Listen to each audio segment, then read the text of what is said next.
Okay, so wonderful good afternoon everyone. I welcome you back to my YouTube channel and presenting before you this wonderful tutorial is Hamper Kliman, the mentor. So today we'll be looking at finding the domain and range of functions.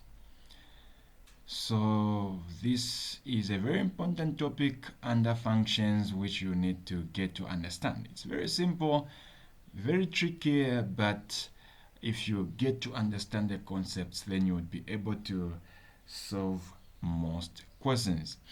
Now the question is, what is the range? What is the domain of a function? The domain of a function is simply all values, okay, all real numbers in the x-axis, okay? So we can say that the domain is simply a set of x such that x is a member of all real numbers in the x, okay?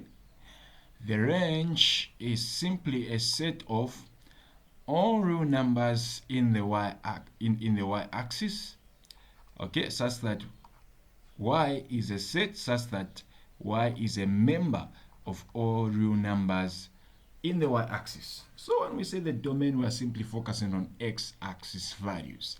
When we say the range, we are simply focusing on the y-axis values. Henceforth, from this particular definition, we can simply state that the domain is simply a set of all real numbers from negative infinity to positive infinity. These are real numbers, okay, that is being evaluated at some point x, and the range is simply a set of all real numbers from negative infinity to positive infinity in the y, being evaluated at some point y. So now we have questions. The first one is saying we find the domain and the range of the following functions. So now we have been given a function. They are saying f of x is equal to x plus 5 over x minus 2. We find the domain of this particular function. To find the domain of this function, we just get the denominator and equate it to x. Okay, so the domain of this particular function is going to be found by equating the denominator to x, where we say x minus 2 must not equal 0. Okay, so we're going to say that this is going to be the function. Let me just rub my board.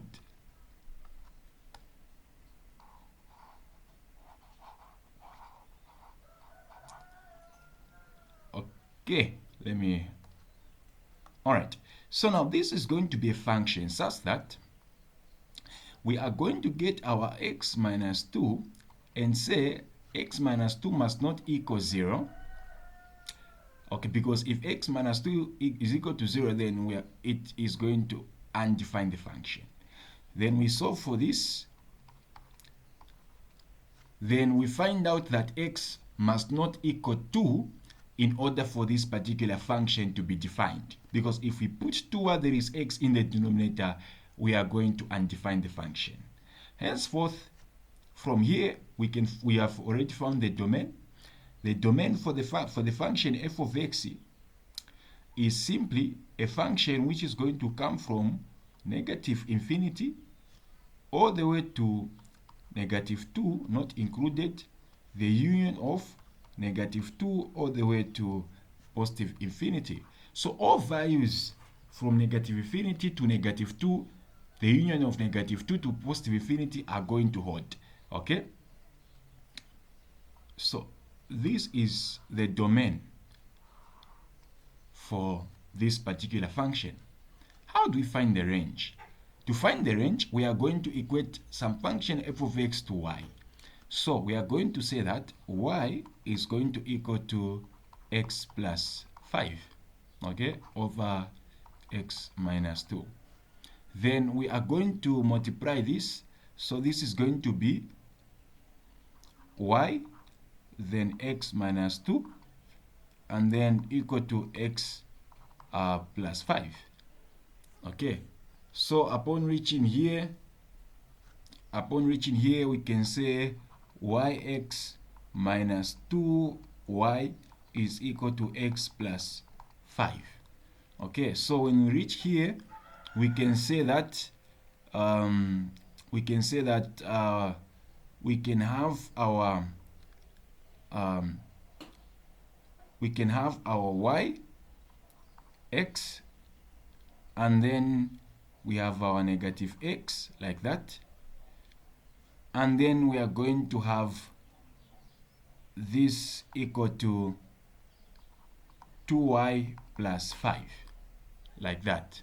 Okay, and then when we reach there, we can factorize, where we are going to say that this is going to be, if we factorize that, our x is going to be out. We are going to have y minus 1, and then this is going to equal to 2y plus 5, then over y minus 1, then all over by y minus 1.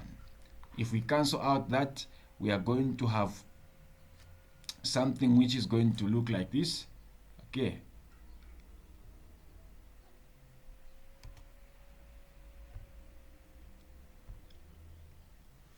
Okay, we are going to have something which is going to look like this. X is going to equal to 2y plus 5 over y minus 1. So upon reaching there, we have our x is equal to 2y plus 5 over y minus 1. So we can say that our y minus 1 must not equal 0. Henceforth, after solving this, we're going to say y must not equal 1. Henceforth, the range is going to be a function from negative infinity up to some point 1, not included, the union of 1 all the way to positive infinity. That becomes our range for this particular function, and it becomes very easy. We get to the second function. The second function is saying 2x minus 1. Okay, so it is just the same as the first one. So let me solve 3. So question 3, we've been taught that we are finding the range and domain of this particular polynomial function. Okay, so we have x power 2 minus 3. Okay, so how do we find the domain? Whenever you are given a polynomial function, just know that its domain is from negative infinity all the way to positive infinity. But the range is going to be different. The range is going to be different. How? We have been given this particular guy here, but we know that in mathematics, whenever we have something like this, we know that if we are to plot this guy, our graph is going to come out like this, because this guy is positive. Okay, so our graph is going to come out like this. But at the same time, we have a value which we can term as our y, and this guy is simply 3, negative 3, and this tells us the amount of times that our graph is going to be shifting. So I can draw this like that, and then I can draw like that a sketch. Then I know that I'll be shifting 3 times downward, so it will be 1, 2, 3. I can have my negative 3 here, and then I'm going to have my graph move in this direction. Notice that in the y-axis, I'm starting at some point negative 3. So my range is going to be a set from negative 3 included all the way to positive infinity, because this guy is moving upward. Or real values in the y from -3 to positive infinity, and that becomes our range. Okay, we get to the fourth question. The fourth question, they are saying we find the range, we find the domain of y equal to x. Okay, so this is y equal to x power 2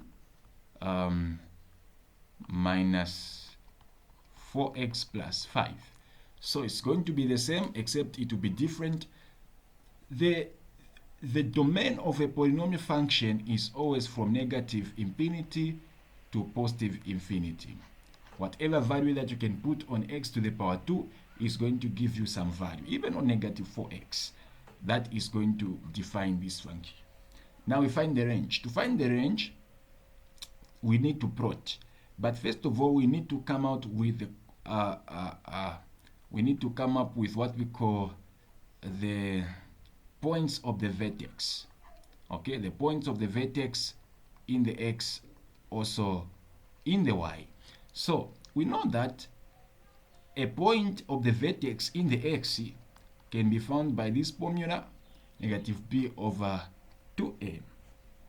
Okay, that is the formula that we use in order to find that is 2a. Okay, to find the vertex in the x. This is going to be our a, our b, and then our c. So this is going to be x equal to, where there is b, I'll put my -4. Then where there is a, I'm going to put my 1 like that, and I'm going to have a 4 over 2. So I'm going to get my 2 like that. Then I can put 2 where there is x. So I can put my 2 here. I can put my 2 here plus 5. Then I'm going to get 4 minus, I'm going to get 8 plus 5. Then I know that this is going to be y equal to, I know that this particular part is 3. 4 minus 3 is going to give me 1. So I have 2 and a 1. So if I plot this,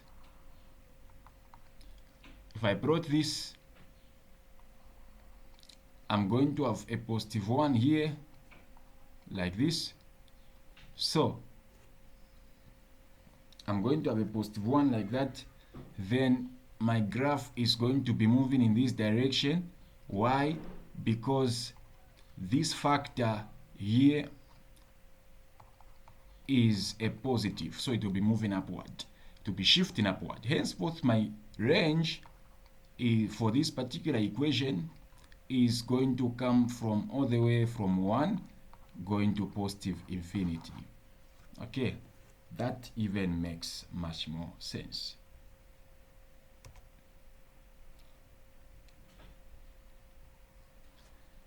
Okay, let's try to do the fifth question. How about if you are given a radical? How do you find the domain and the range of a radical? Okay, so whenever you are given a radical, they are saying f of x is equal to, okay, we have a radical, okay, so this is going to be x to the power 2 minus 4. So whenever we have the radical, we equate x to the power 2 minus 4, then we say it must be greater than or equal to 0. Okay, the reason is simple, because whenever you have square root of a negative value, it becomes undefined. This doesn't exist. Okay, this does not exist. Okay, so when you have that, you say x to the power 2 greater than or equal to +4. Okay, so even before reaching there, we know that even before reaching here, there's some mathematics that I can do. Okay, so I can use the difference of two squares. Even here, the difference of two squares, like that. Then this is going to be x greater than or equal to -2, and then x greater than or equal to 2.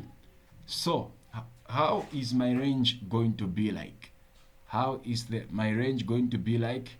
So my range, I can plot this like that. Whenever you have a radical, plot it like that. So you are coming all the way from negative infinity to some point positive infinity.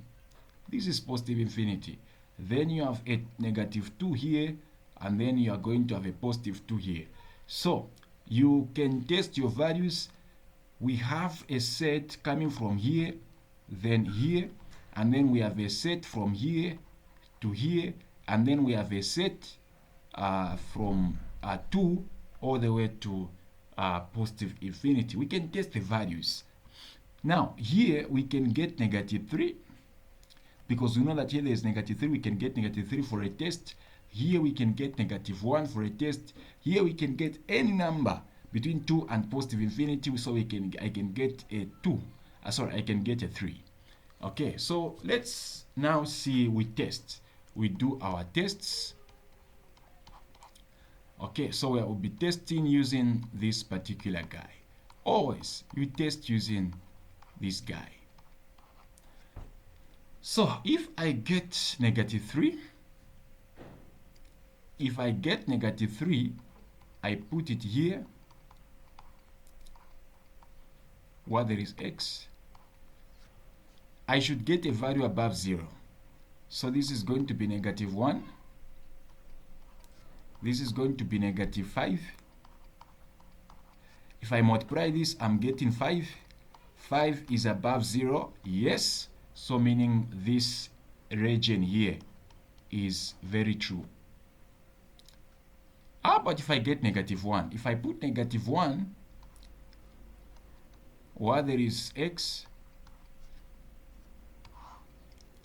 and then -1, sorry, this is -2, -2, sorry, let me just wrap that, -2, I'm going to, am I going to get something above this? So this is going to give me 1. This is going to give me -3. -3 multiplied by 1 is -3. -3 can't be above 0. So this region here is false. This region here will give me a positive number, so it's going to be true.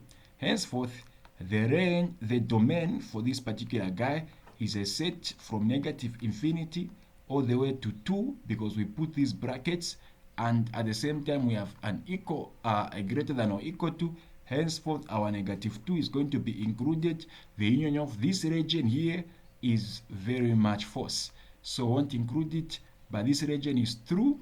It was given answers that are above 0, so I'm going to include it. Okay, that is going to be my domain. My range, I'll test using these values. So here I had -2, here I had +2. If I put -2 here, I'm getting 0.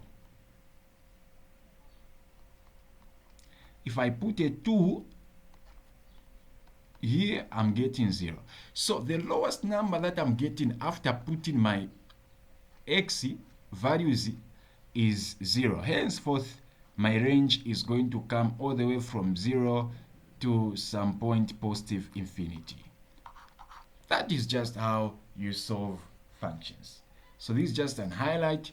We'll keep on advancing like that. Please, if you want to understand more, join my personal tuitions at Hampel Kliman Online Academy, or register for Telegram, and you'll be able to access most of these video solutions. Please consider subscribing to my YouTube channel and sharing, also hitting the like button, and don't forget to comment if the video is helpful. Thank you so much.